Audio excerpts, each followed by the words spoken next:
Hi, this is Brian Olive at Getsemani Music.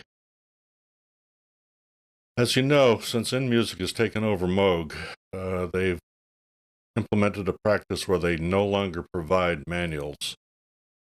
This is just a little gripe session as to what I think about that and what I believe they could do to help make things easier for us so that we're not wasting our money.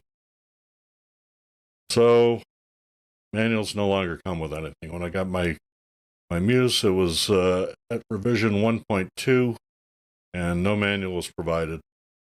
I printed out everything that was available at the time. I ended up with 120 or so page manual that I had to print at my own expense. And, that was fine. Then they came out with Firmware 1.3. That just came with release notes, another dozen or so pages. Now, more recently, they've come out with Firmware 1.4, which was another dozen or so pages of notes. And then they reprinted the entire manual to reflect all the new and added features. That's great. But since we're printing it at our expense, the first thing I'd recommend is that they also include, when they issue a new manual, what pages need to be swapped out from the old one. The way it is now, unless you want to spend a lot of time going through it page by page, you're going to print the whole thing, over 120 pages. That's our ink at our expense, and that's just a raw deal.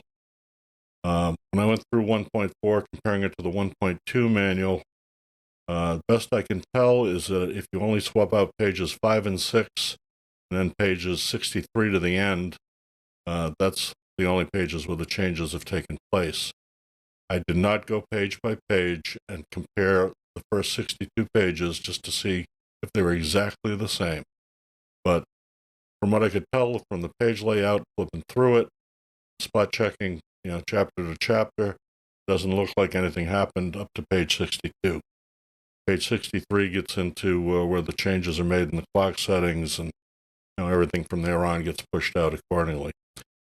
And the last thing, going to make us print manuals, stop putting in solid black pages.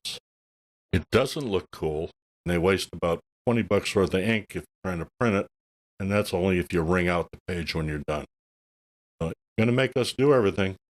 Try to save us a little money. It doesn't cost you anything more to add a couple lines to your release notes to tell us what's really happening.